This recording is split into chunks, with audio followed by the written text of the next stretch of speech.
ഒരു അഡ്വക്കേറ്റ് എന്ന നിലയിൽ അവൻ എനിക്ക് റെസ്പെക്ട് തന്നില്ല. അത് ഞാൻ ക്ഷമിച്ചു. എന്നാൽ നിന്റെ കാര്യത്തിൽ അവൻ കാണിച്ച അമിതമായ താല്പര്യമാണ് എന്നെ ഇറിറ്റേറ്റ് ചെയ്യിക്കുന്നത്. ഏതാന്റെ കാര്യമാണ്? ഇൻസ്പെക്ടർ ബൽറാം, നിന്റെ കൈ മുറിഞ്ഞതിൽ എന്നേക്കാൾ വേദന അവനാണ്. ആ പൂർവകാമികയല്ലേ, സഹിക്കുന്നുണ്ടാവില്ല. എന്തിനാ ആവശ്യമില്ലാത്തത് പറയുന്നത്?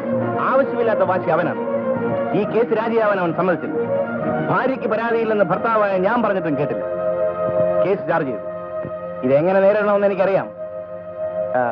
നീ എനിക്കൊരു സ്റ്റേറ്റ്മെന്റ് എഴുതി തരണം. എന്ത് സ്റ്റേറ്റ്മെന്റ്? പരീക്ഷാ ഹാളിൽ എഴുതിക്കൊണ്ടിരുന്ന കുട്ടിയുടെ ഉത്തരക്കടലാസിൽ കൈവച്ചപ്പോൾ അതിനകത്തിരുന്ന ബ്ലേഡ് അബദ്ധത്തിൽ കയ്യിൽ തട്ടിയതാണ്. സത്യം അതല്ല, അവൻ എന്റെ കൈ കീറി മുറിച്ചതാണ്. ആയിരിക്കാം. എന്നാൽ കോടതിയിൽ പ്രതിഭാഗം വക്കീലെന്ന നിലയിൽ അന്യായക്കാരിയായി നിന്നെ വിസ്തരിക്കാൻ ഞാൻ തയ്യാറല്ല. പയ്യന്റെ അച്ഛൻ ചന്ദ്രഹാസൻ ആരാണെന്ന് നിനക്കറിയാമോ? രാഷ്ട്രീയക്കാരിൽ വെറും തറയല്ല അദ്ദേഹം. Highly influential and immensely rich. അങ്ങേരുടെ മകനോട് തെറ്റ് ചെയ്താൽ അത് നമുക്ക് അങ്ങ് ക്ഷമിക്കാവുന്നതേ ഉള്ളൂ. ഞാൻ ക്ഷമിക്കില്ല. ഈ കേസ് കോംപ്രമൈസ് ആക്കാൻ ഞാൻ കൂട്ടു നിൽക്കില്ല. You must. ഇതെന്റെ പ്രസ്റ്റീജ് ഇഷ്യൂ ആണ്. നീ എഴുതി തരണം. പ്ലീസ്, എന്നെ കമ്പനി എഴുതി ചെയ്യട്ടാ, പ്ലീസ്. ഓക്കെ, ഞാൻ നിന്നെ നിർബന്ധിക്കില്ല. But you know Usha, it is a duel between me and the inspector Balram. നീ ആരുടെ ഭാഗത്താണെന്ന് എനിക്കറിയണം. എന്റെ ഭാര്യയായിട്ട് ഇവിടെ കഴിയണമെങ്കിൽ ആ സ്റ്റേറ്റ്മെന്റ് എഴുതി തന്നേ പറ്റൂ. The choice is left U.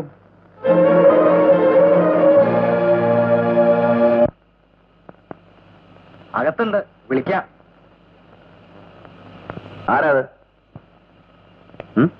ഇത് വേറെ കിട്ടിയ.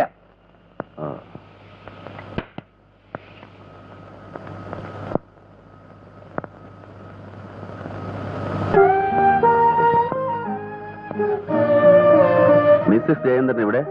ഞാൻ ഇന്നലെ കൊടുത്ത കംപ്ലൈന്റ് കഴിയുമെങ്കിൽ വിത്ഡ്രോ ചെയ്യാൻ. എനിക്ക് നേരത്തെ തോന്നിയിരുന്നു. അഡ്വക്കേറ്റ് ജയന്തന്റെ വാദം കേട്ടപ്പോ അയാളുടെ ഭാര്യ പ്രതിഭാഗം ചെയ്തിരുന്നു. It's all right. I'm sorry. ഒന്നും പറയണ്ട. ഞങ്ങൾക്കിതൊരു പുതിയ അനുഭവമൊന്നുമല്ല. വെട്ടും കൊലയും നടത്തിയപ്പോൾ തന്നെ അവസാനം ഒത്തുചേരും. ഇടയിൽ കഷ്ടപ്പെട്ട് കേസന്വേഷിച്ച പോലീസുകാരന്റെ വായിൽ പച്ചത്തെറിയ എന്റെ നാവിൽ വരുന്നേ. ഞാനൊന്നും പറയുന്നില്ല. പക്ഷേ നിങ്ങൾ ഈ ചെറിയ കാര്യത്തിന് ഇവിടെ വരേണ്ട കാര്യമില്ലായിരുന്നു. എന്റെ ഗതികേടുണ്ട്, അല്ലെങ്കിൽ കുറ്റബോധം കൊണ്ട്. അഡ്വക്കേറ്റ് ജയചന്ദ്രന്റെ ഭാര്യയ്ക്ക് ഗതികേടുണ്ടെന്ന് പറഞ്ഞാൽ ഞാനത് വിശ്വസിക്കില്ല. പിന്നെ കുറ്റബോധം ഒഫീഷ്യൽ ഡ്യൂട്ടിയിൽ എന്നെ വഴിതെറ്റിച്ചതിലേ ഉള്ളൂ. പേഴ്സണൽ ലൈഫിൽ എന്നെ വഞ്ചിച്ചതിലില്ല. ഞാൻ ആരെയും വഞ്ചിച്ചിട്ടില്ല. മറ്റൊരാണിന്റെ ഗർഭം ധരിച്ച് നിനക്കത് പറയാമോ? മിസ്റ്റർ ബൽറാം, ആ ആണിന്റെ ഭാര്യയാണ് ഞാൻ. അദ്ദേഹത്തിന്റെ കുഞ്ഞിന്റെ അമ്മയായെങ്കിൽ അതെന്റെ കുറ്റവുമല്ല. ഓ, ക്രെഡിറ്റ് ആയിരിക്കും. കുറ്റം എന്റെ തന്നെയാ. വർഷങ്ങൾ അടുത്ത് പെരുമാറിയിട്ടും മണിക്കൂറുകളോളം തനിച്ചൊരുമിച്ചുണ്ടായിട്ടും നിനക്കൊന്നും നഷ്ടപ്പെട്ടില്ലല്ലോ.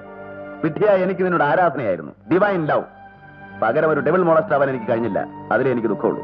എന്നെ പഴിചാരി നിങ്ങൾ ശുദ്ധനാവാൻ നോക്കുകയാണോ? ഏയ്, എനിക്കെന്ത് ശുദ്ധത. ഞാൻ എന്നും കുടിക്കും, തോന്നുമ്പോഴൊക്കെ വ്യഭിചരിക്കും. എനിക്കറിയാം. ഇന്ന് എന്റെ ഭാഗം നിങ്ങൾ കേൾക്കണം. കൺഫെഷൻ ആണെങ്കിൽ വേണ്ട. വീടും കുടുംബവുമായി കഴിയുന്ന എനിക്ക് പഴയ കഥകൾ ഓർത്ത് കരയാൻ നേരമില്ല. അന്ന് എന്റെ അച്ഛനും നിങ്ങളും തമ്മിലുണ്ടായ വഴക്കിൽ ഞാൻ മാറി നിന്നത് ഒരു പാവം ചേരാൻ പറ്റാത്തത് കൊണ്ടാ. പിന്നീട് അച്ഛനെ കൊണ്ട് സമ്മതിപ്പിക്കാമെന്നാണ് ഞാൻ കരുതിയത്.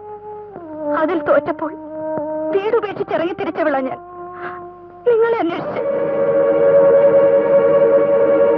പലരും പലതും പറഞ്ഞു കേട്ടു. ഞാൻ വിശ്വസിച്ചില്ല. ഒടുവിൽ ഞാൻ കണ്ടത് എവിടെ വെച്ചാണെന്നറിയാലോ.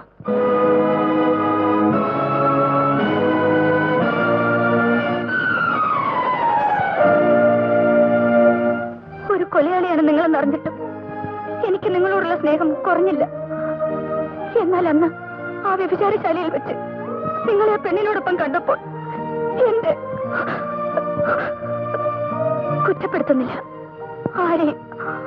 It's my faith.